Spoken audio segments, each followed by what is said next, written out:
먼저 고린도후서 4장 1절에 있는 말씀을 합독하겠습니다.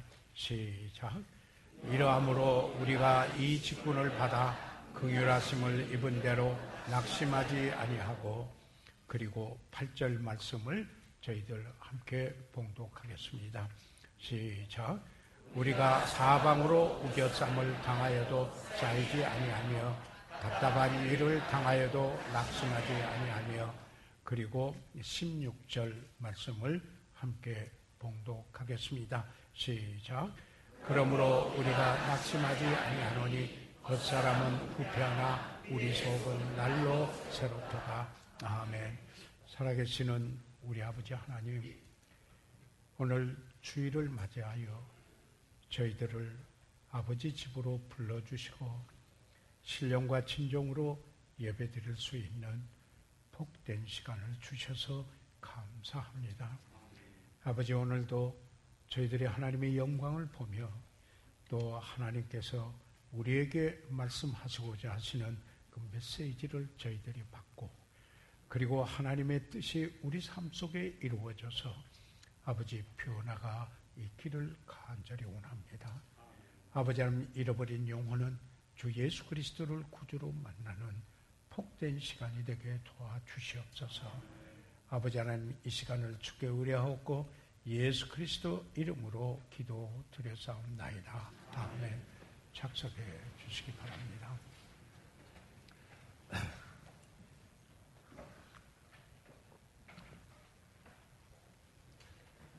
수년 전에 미국의 인디애나폴리스, 인디애나에 있는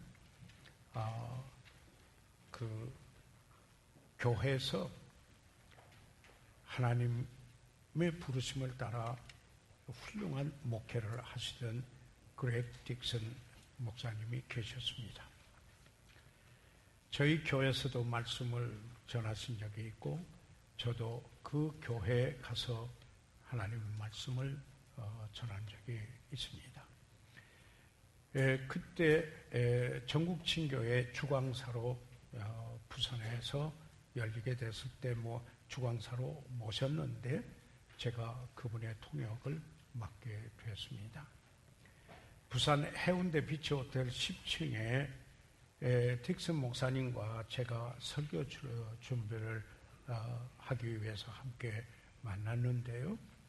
그러는 중에 그 딕슨 목사님이 바다 쪽 창으로 이렇게 가서 창을 열고 한참 바라보시더니 밑을 또 이렇게 바라보셨습니다. 저도 가서 이렇게 보았는데요. 파도가 바위를 치면서 하얗게 부서지는 광경을 보면서 혼자말로 이렇게 말씀하십니다. 낙심한 목사가 투신 자살하기 딱 좋은 곳이로구나. 그렇게 이야기해요. 제가 그 말을 듣고 깜짝 놀랐습니다. 그것은 어떻게 해서 저분도 나와 똑같은 생각을 했을까 하는 때문에 놀라는 것입니다. 54년여의 목회를 해오면서 듣는 이야기지만은, 선교사들이 선교지에 가서 처음 텀 약 4년이 되죠. 3년 내지 4년 또 더 하는 분도 있는데, 그 처음 텀을 거기에 보내면서 낙심이 돼서 선교의 일을 포기하고자 하는 생각이 들지 않는 선교사가 거의 없다고 합니다. 최근에 그 국민일보에서 본 그 기사인데요. 한림 의대팀에서 그 조사를 했어요. 그 조사 내용은 2012년의 것인데, 조사를 해보니까 우리 한국의 인구 중에서 637만 명이 최근 자살할 생각을 한 적이 있다라는 통계가 나왔습니다. 이 637만 명이 자살할 생각이 있다라는 것을 전문가들은 자살 예비군이다 이렇게 이야기를 합니다. 그런데 실제로 매년 자살자가 얼마가 나오고 있느냐면은 14,000명 내지는 15,000명이 매년 자살을 한다고 합니다. 심각한 이러한 일이기도 하죠. 그래서 이 온 세상은 그저 상처 있고 낙심한 사람들로 가득 차 있다라고 이렇게 말을 해도 과언은 아닌 것 같습니다. 얼마 전에 제가 읽은 글에서 수인들 목사님은 그가 겪은 경험을 말하는데 이런 내용이었습니다. 그분이 달라스에서 사역을 하시다가 또 캘리포니아 가셨다가 다시 이렇게 달라스로 오시고 달라스의 총장도 신학대학원 총장도 하신 분이신데 그분이 초기에 그 달라스에서 사역을 하실 때 전화 한 통을 받았다고 합니다. 그래서 그 전화 한 통을 받고 그가 찾아간 그 집이 작고 누추한 아파트였는데요. 가서 보니까 스크린으로 된 문 뒤에서 비춰보는데 엽총을 들고 한 남자가 서 있었다고 합니다. 그런데 들어오라고 그래서 들어가서 초라한 식탁에 앉아서 1시간여 동안 그의 가슴 미어지는 이야기를 들었다고 합니다. 척추 수술을 받고 회복 중 퇴원한 사람이었었습니다. 결혼에 실패하고 전처와 아들의 행방도 알 수가 없는 사람이었습니다. 그런데 그 이야기를 들으면서 그 방의 벽을 이렇게 보았더니 사방의 사진을 여기에 붙여 놓았습니다. 특별히 아들 사진으로 유치원 졸업 사진으로부터 시작해서 야구 유니폼을 입고 야구 뺏을 어깨 위에 올린 사진을 비롯하여 고등학교에 이르기까지 사진들이었다고 합니다. 이 사람의 그 삶의 중심은 실패한 결혼 생활과 그리고 만나볼 수 없는 아들이었다고 합니다. 아들이었습니다. 상처 입은 온갖 추억 속에 갇혀 있어 어떤 말로도 그 벽을 넘지 못하였다고 합니다.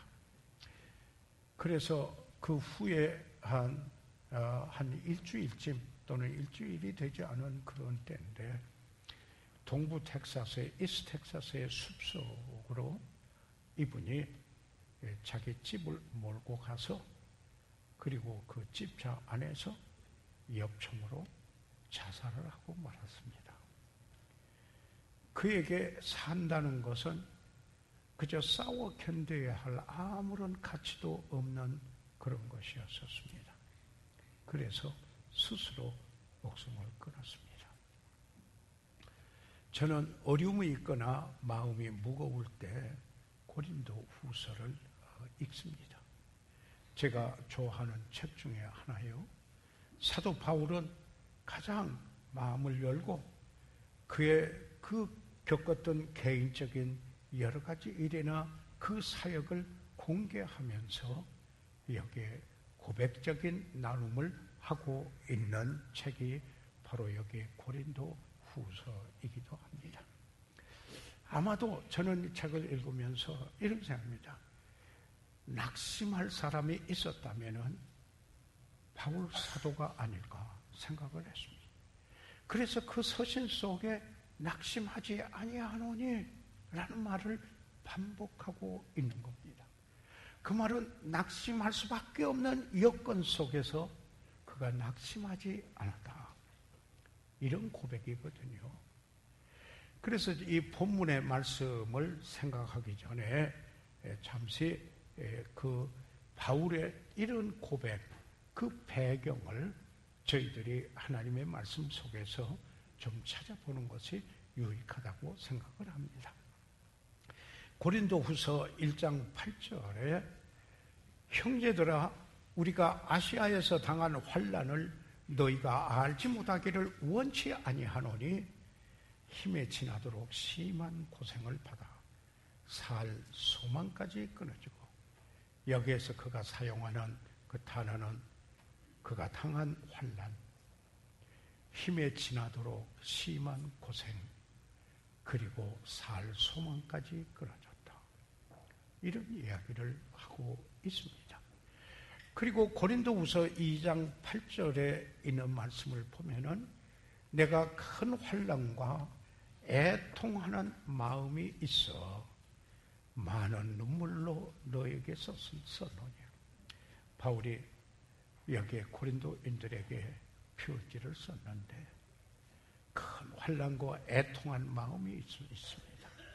그런데 그 편지를 그냥 쓴 게 아니고 많은 눈물로, 영어 성경에 보면 many tears, 아마 그 편지에 눈물로 젖었을 것이라는 생각을 해보게 됩니다.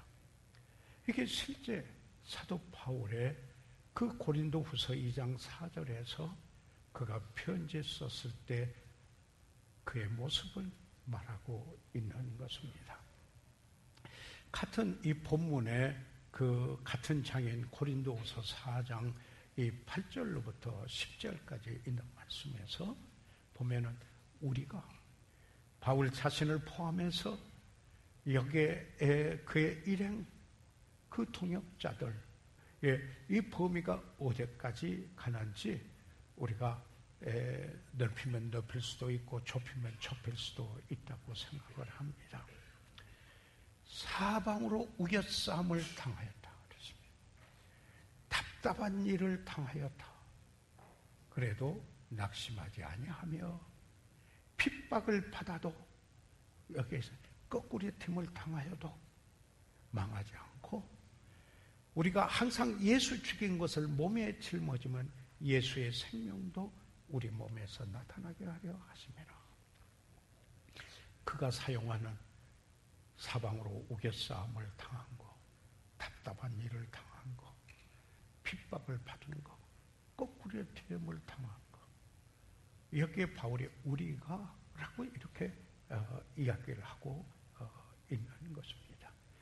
고린도후서 6장 4절과 5절에 또 보게 되면은 그가 이렇게 말합니다. 오직 모든 일에 하나님의 일꾼으로 자천하여 많이 견디는 것과 환난과 궁핍과 곤란과 매맞음과 갇힘과 요란한 것과 수고로움과 자지 못함과 먹지 못함 많이 견뎌야만 했다 그랬습니다.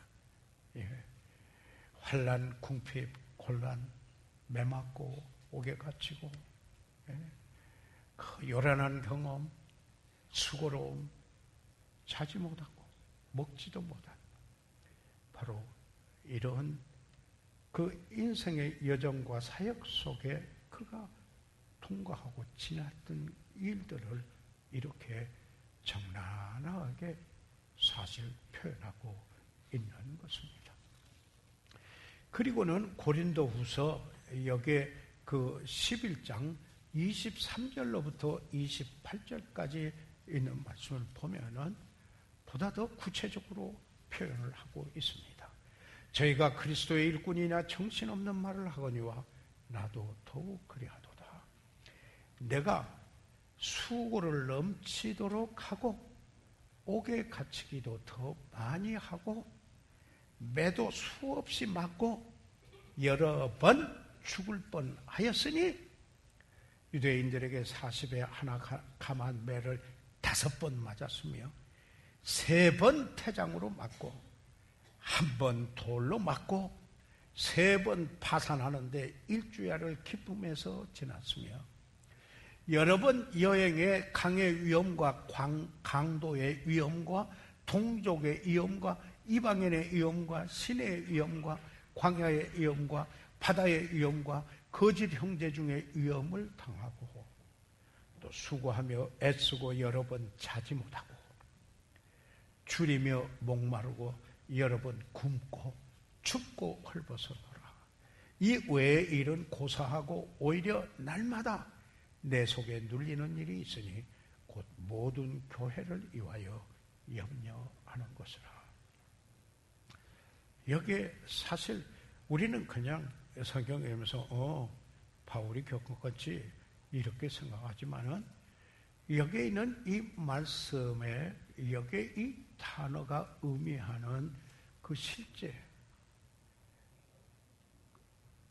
편안한 마음으로 그만 읽을 수 없는 강력한 여기에 표현들이 이곳에 있는 것입니다. 이런 사도 바울을 우리가 지금 생각을 해봅니다. 그래서 어떤 분이 처음에는 성경 이름으로 폴이라고 바울이라고 지었다가 그래서 너무 고생이 많고 어려우니까 왕이었던 다윗으로 바꾼다 해서 데이빗으로 바꿨다라는 한국에서 그런 일화도 있습니다. 여하튼 간에 이 바울은 그의 삶을 총체적으로 이렇게 묘사했습니다. 이 고린도 후서 7장 5절에 이랬습니다. 우리가 마케도니아에 이르렀을 때에도 우리 육체가 편치 못하고, 여러분 바울의 육체가 편치 못하고 사방으로 환난을 당하여, 그러면서 그가 이렇게 말합니다. 밖으로는 다툼이요 without war fighting, 밖에 싸움에 전쟁터에, 안으로는 within war fears, 그 안에는 두려움이 있다. 이렇게 고백을 하고 있는 것입니다. 자, 생각해 보십시오. 어떤 사람이 무슨 일을 하다가 그리고 인생을 살아가다가 낙심할 수 있는 경우라면은 바울이 아니겠습니까? 그럼에도 불구하고 낙심을 딛고 일어선 사람이 그가 바울입니다. 그런 가운데 내가 낙심하지 아니하노니라는 말을 반복한 이가 바로 여기에 사도 바울이라는 것입니다. 낙심할 수밖에 없는 현실에서 이 바울이 어떻게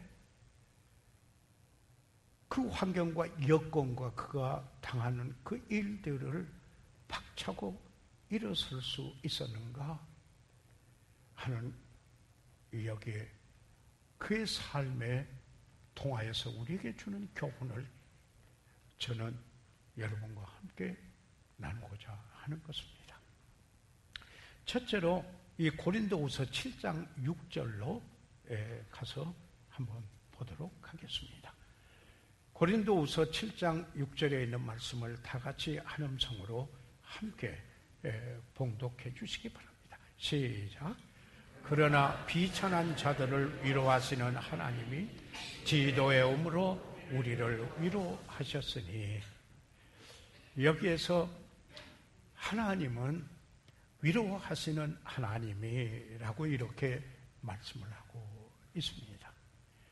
그래서 여기에 위로하시는 하나님 때문에 여기에 사도 바울은 낙심하지 않았을 것이라는 이야기입니다.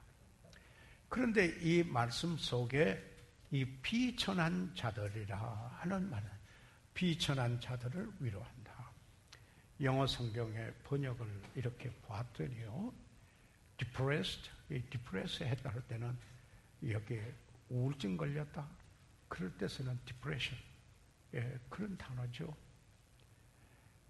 downcast, 마치 버림받은 사람처럼, 이런 사람, 이걸 우리말로는 이 비천한 자들이다. 그런데 하나님은 그런 사람을 위로하시는 하나님이라, 이렇게 여기에 말씀을 하고 있습니다. 우리는 고린도후서 1장 3절과 4절에서도 보게 되면은 여기에 하나님이 위로의 하나님이시라는 것을 먼저 이야기합니다. 찬송하리로다. 그는 우리 주 예수 그리스도의 하나님이시요 자비의 아버지시요 모든 위로의 하나님이시며 모든 환난 중에서 우리를 위로하사 우리로 하여금 하나님께 받는 위로로서 모든 환난 중에 있는 자들을 능히 위로하게 하시는 이시로다.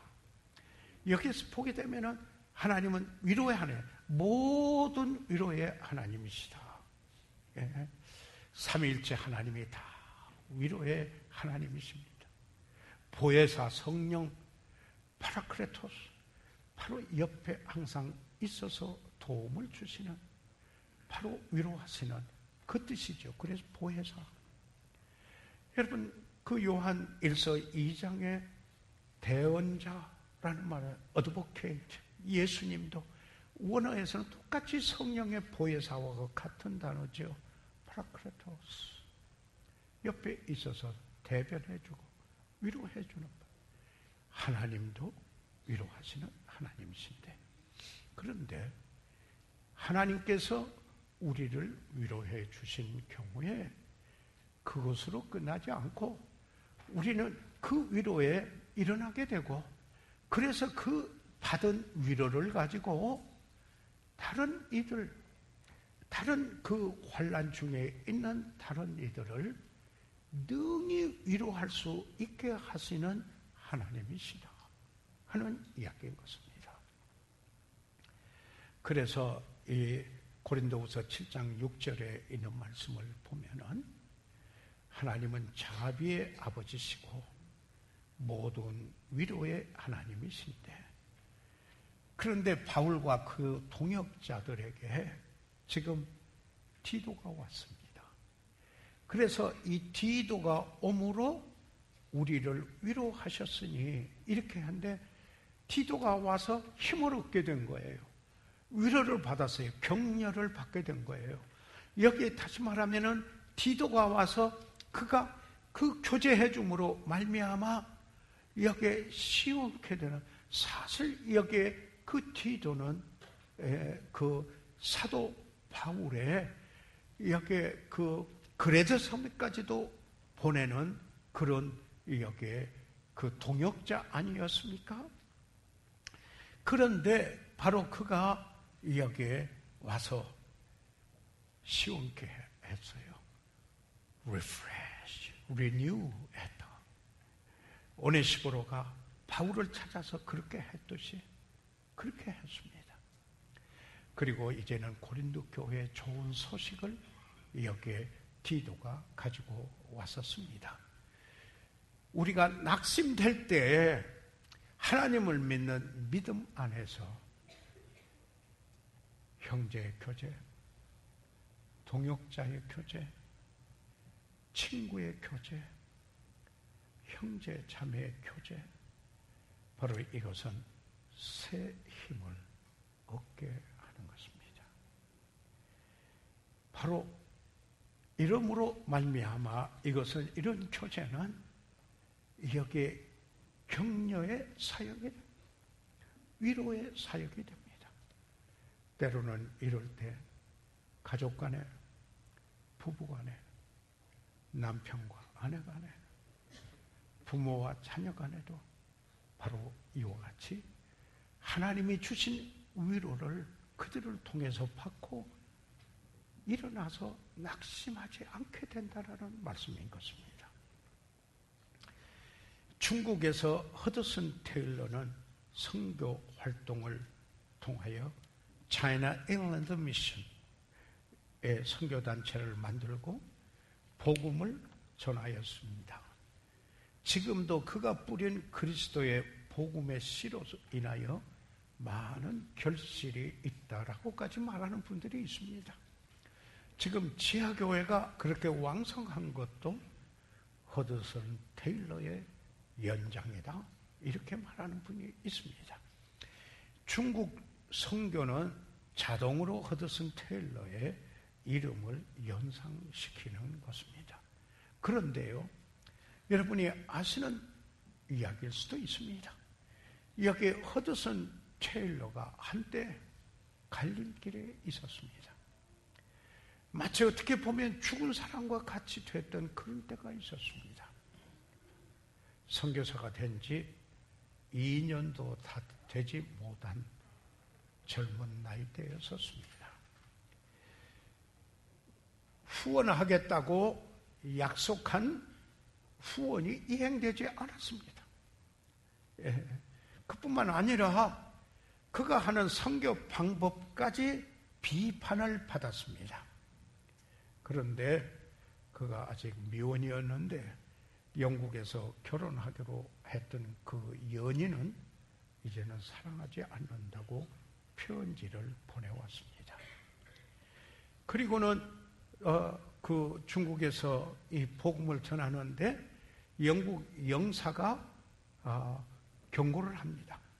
뭐냐면 비조약 도시에는 선교 활동을 할 수 없다. 금하는 것이었습니다. 그래서 이 허드슨 테일러가 그 어머니에게 편지를 썼습니다. 어머니, 제 마음은 슬프고 슬픕니다. 어머니, my heart is sad and sad 라고 했다고 합니다. 그러면서 저는 어찌할 줄 모르겠습니다 라고 했습니다. 그런데요, 이때 하나님께서, 위로의 하나님께서 한 사람을 그에게 붙여주십니다. 바로 여기에 허드슨 테일러보다 20년이나 더 선교 경험이 있는 경건한 스코틀랜드인 선교사인이 윌리엄 번스, 빌 번스라고도 하는 친구, 성서적인 의미로 친구라고 말씀을 드립니다. 이 친구를 주셨습니다. 그래서 그가 허드슨 테일러의 위로의 사역을 했습니다. 그는 테일러가 격려할 수 있는, 격려를 해줄 수 있는 친구가 필요한 것을 보았습니다. 그래서 이 번스는 테일러를 위로하고 격려합니다. 어떻게 해요? 주 안에서 쉼을 갖도록, 안식하도록. 그뿐만 아니라 하나님은 선하신 분입니다. 하나님의 선하심을 신뢰하십시오. 하나님은 선하신 분이십니다. 세 번째, 하나님의 인도하심에 의뢰하십시오. 자기 생각, 자기 고집, 그리고 여기에 그 좌중우돌 하지 말고 여기에 하나님 인도하심에 의뢰하십시오. 하나님께서 모든 필요를 채워주실 것입니다. 신뢰하십시오. 이렇게 테일러를 격려하였습니다. 7개월 동안 함께 선교 여행을 하면서 말씀 전하고 함께 기도도 했습니다. 이 허드슨 테일러가 그 갈림길에 있었을 때 그 길을 계속할 수 있게 한 잊을 수 없는 계기, 하나님이 그를 위로하신데 윌리엄 번스를 통하여서 그를 새 힘을 얻게 하고 세워주었다는 것입니다. 후에 그의 아들과 며느리 테일러가 그 아버지의 정기를 했었지요. 책을 썼어요. 정기를. 바이오그래피를 썼는데요. 이럴 때 거기에 대한 묘사된 말이 이름입니다. 이분의 우정은 여기에 이 표현이 그렇습니다.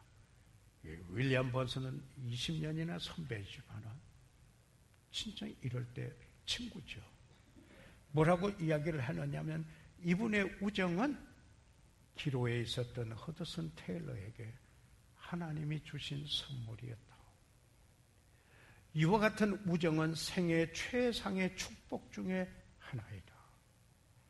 그리고 번스의 위로와 격려가 없었다면 허드슨 테일러의 영향력도 없었을 것이다 라고 마무리했습니다.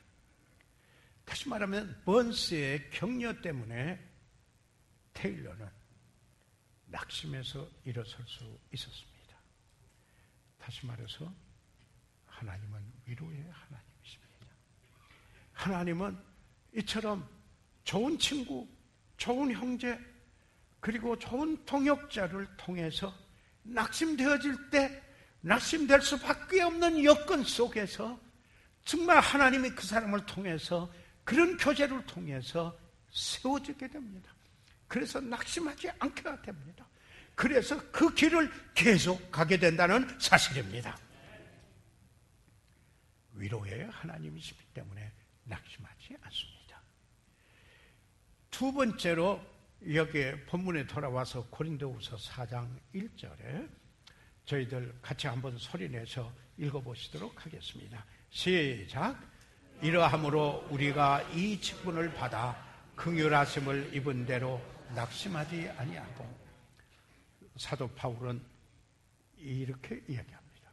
내가 이 사역을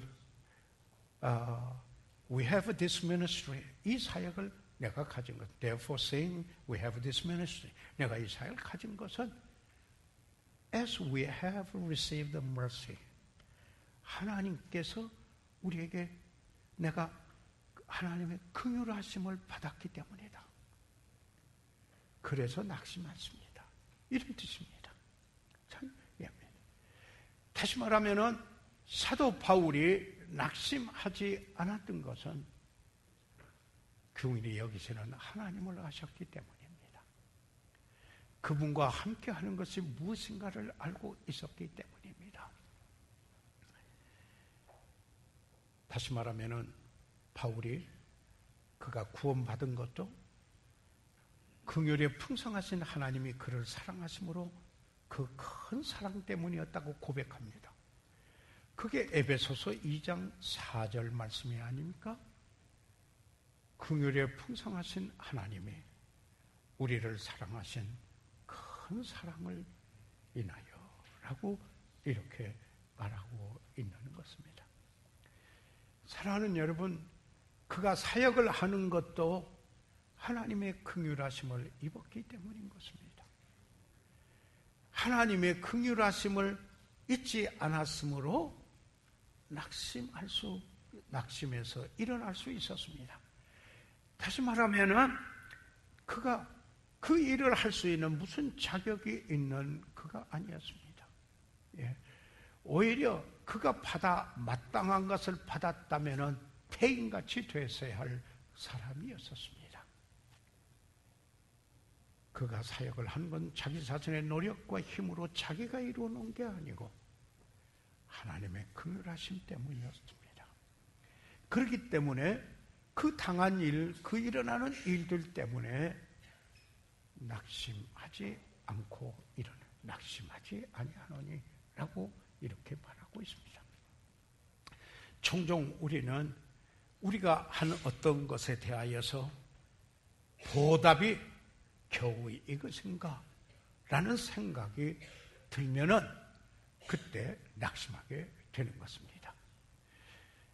바울 사도도 이 하나님께서 그에게 주신 사명에 따라서 그의 생명을 조금 더 귀한 것으로 여기지 않고 달려갔다. 사도행전 20장 24절에 말씀을 하고 있습니다.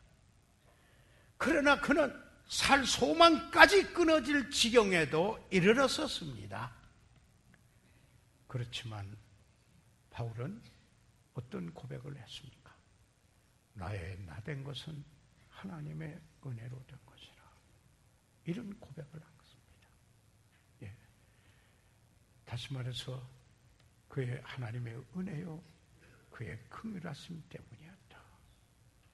이 사실을 깨달으니까 일어난 이런 일 모든에 대해서 낙심하지 아니하노니라고 말하게 됩니다. 다시 말하면 바울이 하나님께서 그에게 맡겨주신 일을 할 수 있는 자격이 없는 자임을 알고 그러나 그의 긍휼하심이었다라고 생각을 하기 때문인 것입니다. 왜요? 그가 교회를 핍박하는 자였습니다. 그리스도인들을 잡아 가두고 죽이려던 사람이 아니었습니까? 그는 스데반을 돌로 치는 사람들의 옷을 지켜보았던 젊은 사람이었고 살기가 등등했던 사람이 아니었습니까? 하나님의 긍휼하심이 아니었더라면 어떻게 됐겠습니까? 어떻게 그가 복음을 전할 수 있었겠습니까? 그리고 다른 사람들을 섬길 수가 있었겠느냐 하는 생각입니다. 여러분, 우리는 종종 우리가 내가 이런 대우를 받을 만하고 내가 이런 저기를 받아야 할 만한 사람이라고 생각을 하는 때가 많습니다. 그러나 우리는 하나님의 은혜로 그의 긍휼하심을 입었고 우리는 도움의 손길을 받은 자이다 하는 것을 생각해야 한다는 것입니다. 여기에 제가 성경 공부하면서 흔히 말씀드리는 일이죠. 그 무디가 그에게 두 가지 불가사의한 일이 있다고 하지 않았습니까? 예. 그 두 가지 불가사의한 I wonder why 그런 이야기죠. 그 중에 하나는 하나님이 어떻게 해서 나 같은 사람을 쓰시는지 불가사의하다. 알 수가 없다. 무디는 그랬습니다. 자기 자신 생각할 때 내가 하나님이 쓸만한 사람이 아닌데 생각했다라는 거죠. 그런데 또 하나 그가 불가사의로 생각하는 것은 어떻게 해서 내 아내가 나 같은 사람하고 결혼을 했을까? 자, 이 불가사의한 일이다. 알 수가 없다. 이렇게 생각했어요. 그러니까 그 말을 들은 사람은 그랬다고 하잖아요. 내가 알 수 있을 것 같아. 왜 하나님께서 무디를 그렇게 사용했는지 내가 알 수 있을 것 같아 라고 말했다고 합니다. 여러분, 여기에 우리는 이 관계 속에서 이런 사고가 많이 필요합니다. 겸손한 사고인 것입니다. 그러지 않으면 교만은 파탄시킵니다. 관계를, 부부관계도, 그리고 가족관계도, 그리고 동료관계도 다 그렇습니다. 친구관계, 소위 친구이면 그렇죠. 무디는 하나님의 긍휼하심 때문인 것을 알았습니다. 그래서 낙심해서 일어날 수가 있었습니다.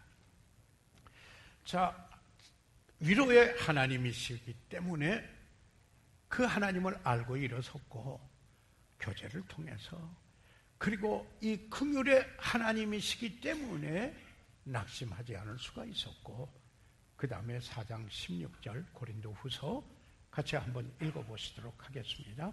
소리 내셔서 같이 한번 읽어보시도록 하겠습니다. 시작. 그러므로 우리가 낙심하지 아니하노니 겉사람은 후패하나 우리 속은 날로 새롭다. 이 낙심할 수밖에 없는 상황에서 낙심하지 않게 된 또 하나의 이유는 이 바울은 이렇게 고백합니다. 우리가 낙심하지 아니하노니 이렇게 말합니다. 그러면서 우리의 속사람이 겉사람은 후패하지만은 우리 속사람이 날로 새롭기 때문이다. 이렇게 이야기합니다. 사도 바울이 이 편지를 썼을 때 그 나이가 연세가 어느 정도였을까? 여기 학자들마다 좀 차이가 있습니다만은 대체로 바울이 예수님이 태어난 원년에 태어났다 이렇게 이야기를 하죠. 스코필드 박사는 그의 성경에서 그 연대를 달았는데 여기 제가 보니까 딱 60이더라고요. 그러면은 바울이 60세가 가까웠을 때 내지 그 전후가 아닌가 이렇게 추정이 되는 때입니다. 오늘같이 건강 프로그램에 있고 의료가 발달되고 그런 때가 아닙니다. 그렇기 때문에 그에게는 육체의 가시도 있고 그리고 여기에 이제 60이 된 그런 그가 당한 환난, 고통 그걸 생각해 보십시오. 그렇다면은 쉽게 이해할 수 있어요. 그 사람은 후패하나. 우리가 여기에 그 사람들이 후패 갑니다. 이 실감이 가는 거 아니에요? 실감이 가는 거예요. 예. 라고 이 말이 실감이 가는데 거기에 육체의 가시까지 그에게 고통을 더하였는데, 그렇지만 바울은요, 그렇지만 후패하나 하는 게 여기에 접속사입니다. 우리의 속은, 그의 속사람, inward man, inner man, 그의 진짜 속사람은 날마다 새로워졌다 그랬습니다. Renewed daily. 날마다 새로워졌다. 이렇게 이야기하고 있습니다. 더욱 주님을 사랑하고 더 주님께 헌신되었다는 것입니다. 주님을 알면 알수록 주님을 더욱 사랑하게 되고, 주님을 사랑하면 사랑할수록 더 순종하게 되고, 더 순종하게 되면 주 안에서 거하게 되고, 그러면 기도의 응답을 받을 뿐만 아니라 풍성한 열매가 맺혀지고, 그는 끊임없이 주님 앞에 드려진 삶이었었습니다. 그러니까 주님과의 교제가 깊어지고, 그의 기도 생활은 하나님의 임재하심을 경험하는 생활이었습니다. 그냥 형식적인 마지못해 의무로 그래도 그리스도인이 이 정도 기본은 그런 게 아니고, 사랑하기 때문에 하나님을 찾지 않을 수 없고, 그 말씀을 접하지 않을 수 없고, 하나님의 존전에서 하나님의 말씀을 볼 때 하나님이 나에게 하신 말씀을 하시듯이 그 말씀을 듣고 하나님의 임재하심을 경험하는 것입니다. 그렇게 하니까 관이 달라져요. 시각이 달라져요. 여러분, 세상의 모든 걸 잔뜩 듣다 보면은 그 각도에서 생각을 하더라고요. 그런데 하나님의 음성을 듣고, 하나님 말씀을 보고 그의 음성을 듣고 하나님과 교제하고 나면은 하나님이 보듯이 사물을 보게 됩니다. 그럴 때 하나님이 보듯이 사람을 봅니다. 그의 시각이 더 뚜렷해지게 됩니다. 속 사람이 새로워진 것입니다. 밖에는 이렇게 어려워졌지만은, 저는 종종 돌이켜봅니다. 제 삶을 돌이켜보면서 아내의 이야기를 안 할 수 없는 때가 있습니다. 잘못하면 자랑하는 것 같아서 팔불출이 될 수도 있습니다만은, 그러나 사실은 사실대로 말하자. 제 아내와 제가 결혼한 지가 만 47년 11월 10일이 되면은 그렇습니다. 지금도 꿈만 같은 그 순간을 잊어버릴 수가 없습니다. 그런들 텍사스에서 여기에 수많은 목사님 네 분들의 축복과 그리스도인들의 예배당에 만당한 분들의 축복을 받으면서 결혼했던 그때를 잊어버릴 수가 없습니다. 제가 아내에게 결혼하자고 사랑한다고 하면서 말했을 때,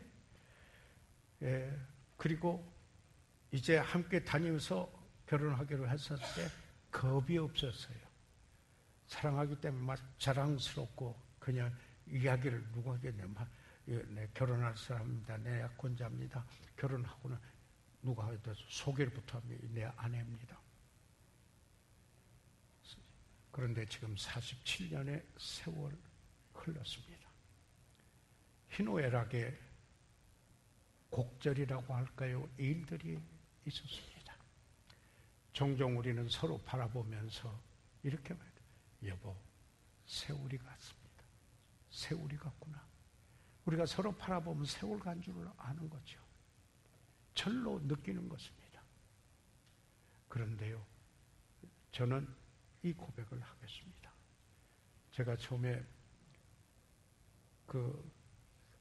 지금 제 아내를 만났을 때 그때 보고 사랑하고 사랑하기 때문에 그 결혼하자고 했던 그때를 생각하고 지금 생각하면은요, 아무리 그때가 좋았더라도 지금하고 바꾸고 싶지 않아요. 왜 그런지 아세요? 지금은 내가 아내를 더 알고 그리고 아내를 더 사랑하고 라고 감히 말할 수 있기 때문에, 결혼하고 사랑하여 결혼하자고 말할 때보다도 지금 훨씬 더 사랑한다고 고백하고자 하기 때문인 것입니다. 제가 이 말씀을 드리는 이유는, 제가 예수 그리스도를 구주로 처음 만났을 때 구원받은 지, 지금 구원받은 지 55여 년이 지났는데요, 처음 주님 만나서 그 찬양할 때 구원받고 바로 전도가 나갔습니다. 배 목사님이 가자고 더보고 그런 게 아니고, 내가 전도하러 같이 가도 되겠느냐고 오히려 물었던 사람입니다. 자, 사양동에 지금 한양대학교에 있는 판자촌에 가서 전도를 하고, 여기에 아이들을 모아놓고 엉뚱한 노래지만은 열심히 가르치고 그랬습니다. 그리고 그리스도의 은혜와 저를 아는 지식 가운데서 자라갔고, 이제 주님을 더 알고 주님을 더 사랑하게 됐습니다.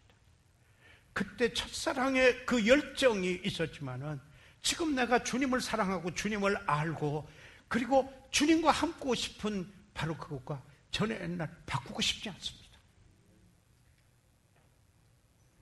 물론 구원받았을 때 감격과 헌신 너무 좋지만, 지금 내가 주님을 사랑하는 것과 바꾸고 싶지 않습니다.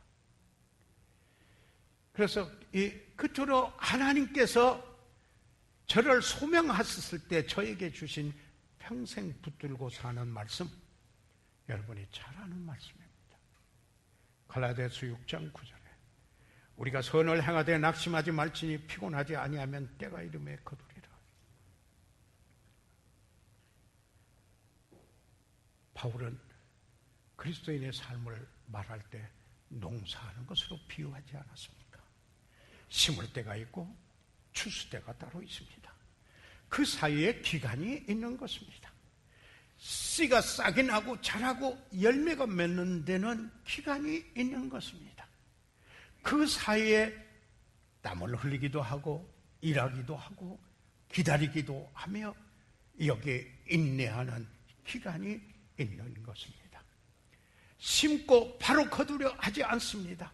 포기하지 않고 인내하고 계속하면은 때가 이를 때에 뉘셋은 거두게 될 것입니다. 그래서 야고보서 5장 7절 8절에 그러므로 형제들아 주의 강림하시기까지 길이 참으라. 보라 농부가 땅에서 나는 귀한 열매를 바라고 길이 참아 이른 비와 늦은 비를 기다리나니 너희도 길이 참고 마음을 굳게 하라. 주의 강림이 가까우니라. 아멘. 귀한 열매를 바라고 길이 참아 너희도 길이 참고 마음을 굳게 하라. 주의 강림이 가까우니라. 종종 제가 미국에 가면은 꼭 성경 가져와서 사인해달라고 하는 분들이 있어요. 랭캐스터에 가면은 그냥 줄줄이 서요. 사인해달라고요. 그럴 때 제가 써주는 두 개의 성경구절, 하나는 방금 갈라디아서 6장 9절이든 그 다음에 지금 시편 126편 5절 6절인데 6절만 보겠습니다. 울며 씨를 뿌리러 나가는 자는 정령 기쁨으로 그 단을 가지고 돌아오리라. 주님을 모셨으면 다 가진 겁니다. 그러나 여러분 주님을 모시지 않았으면 아무것도 가진 거 아닙니다. 이 주님을 아십니까? 이 주님을 사랑하십니까? 이 주님을 더욱 알아가십니까? 이 주님과 동행하고 있습니까? 이런 말이 있죠. 예수 그리스도가 답이다. He is the answer. 우리 모든 게 답입니다. 이 시간에 오 목사님 나오셔서 여기 오 신실하신 주님 찬송 한번 하시고 초청 시간 갖도록 하겠습니다.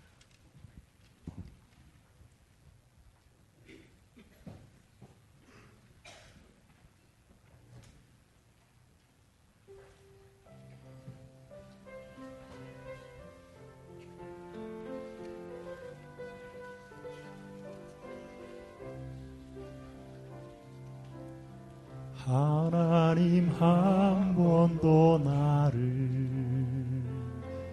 실망시킨 적 없으시고 언제나 공평과 은혜로 나를 지키셨네. 오 신실하신 주, 오 신실하신 주, 내 너를 떠나지도 않으리라, 내 너를 버리지도 않으리라. 약속하셨던 주님, 그 약속을 지키사 이후로도 영원토록 나를 지키시리라 확신하네. 2절은 다 같이 일어나셔서 2절 부르시겠습니다. 지나온 모든 세월들 다 같이 부르세요. 돌아보아도 그 어느 것 하나 주의 손길 안 미친 것 전혀 없네. 오 신실하신 주, 오 신실하신 주, 내 너를 떠나지도 않으리라, 내 너를 버리지도 않으리라. 약속하셨던 주님, 그 약속을 지키사 이후로도 영원토록 나를 지키시리라 확실하네. 바로 이 시간 장명석 집사님 나오셔서 기도하시고 저희들 마치고자 합니다.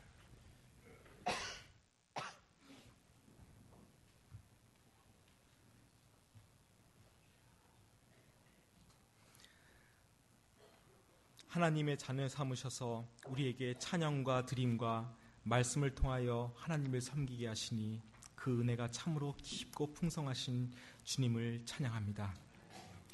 오늘 말씀을 통하여 우리에게 전하시는 중에 우리에게 도전하시되 우리가 낙심치 않을 것은 하나님께서는 우리를 위로하시고 우리를 긍휼히 여기실 뿐만 아니라 우리의 속사람이 날로 새로워지기 때문이라고 하셨습니다. 우리가 이 말씀을 기억하여 우리의 삶이 변화되기를 위해 오늘 헌신합니다.